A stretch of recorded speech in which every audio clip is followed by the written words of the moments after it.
Hey everyone, it's Jack Fuki again. This is episode 11 of my airplane reviews. Today we're going to be looking at the Herpa 1/500 scale TNT Airways Airbus A300-203F with the registration GCEXI. This is Herpa catalog number 501903.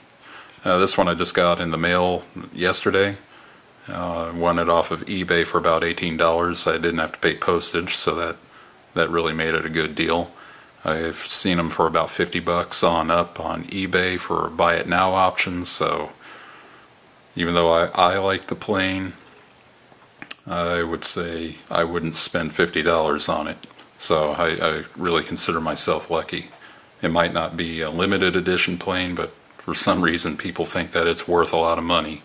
And I have seen people pay a lot for it, so just letting you guys know, don't be screwed over by anybody online. Don't pay anywhere over $20 for it.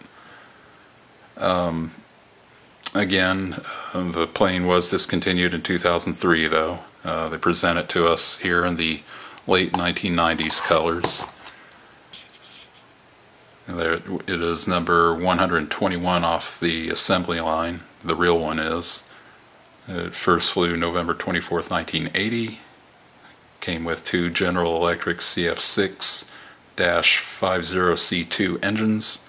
First went into service with Singapore Airlines, went on to go to Continental Airlines, and a few other carriers, Jet2 being one of them. Ended its career with ACT, but it was destroyed in a crash landing on the 3rd of January 2010. Unfortunately had 6 fatalities. That happened in Bagram, Afghanistan, by the way. And as you know, TNT is a cargo service. They usually contract their planes out, or planes are contracted out to them. This one, the registration, since it begins with G, means that the G means it's out of Great Britain. And there is the plane. Pretty nice looking plane. Herpa did just come out with B777 in the TNT colors, so not to be confused with that one. I do have that plane too. I'll be doing a review on it. But the detail is very light on it. I mean, it's not really, it's not a regular airliner, so it's not going to have the windows on it. It's not going to have, all the other little details like you might have seen on the ANA Snoopy 747 I did the other day, and that thing was just loaded out with detail. But this is pretty basic. It's not horrible, but by today's standards, it's not exactly detail rich. It does, of course, so they can see where they're flying. They do have the cockpit windows there. There's no window frames on them. It does have the boarding door there, has the cargo door there, and they're in white. You might not be able to read it, but it does say Global Express Logistics and Mail. Has a standard orange with black stripe and white rear fuselage, like all the TNT planes have. Of course, it says TNT there. Has another door there. I'll try not to hit it again.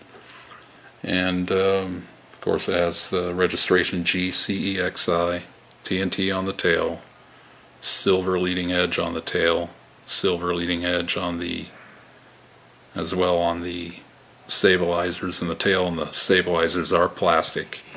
Also has the silver or aluminum colored leading edge, red light, green lights, of course, on the other side.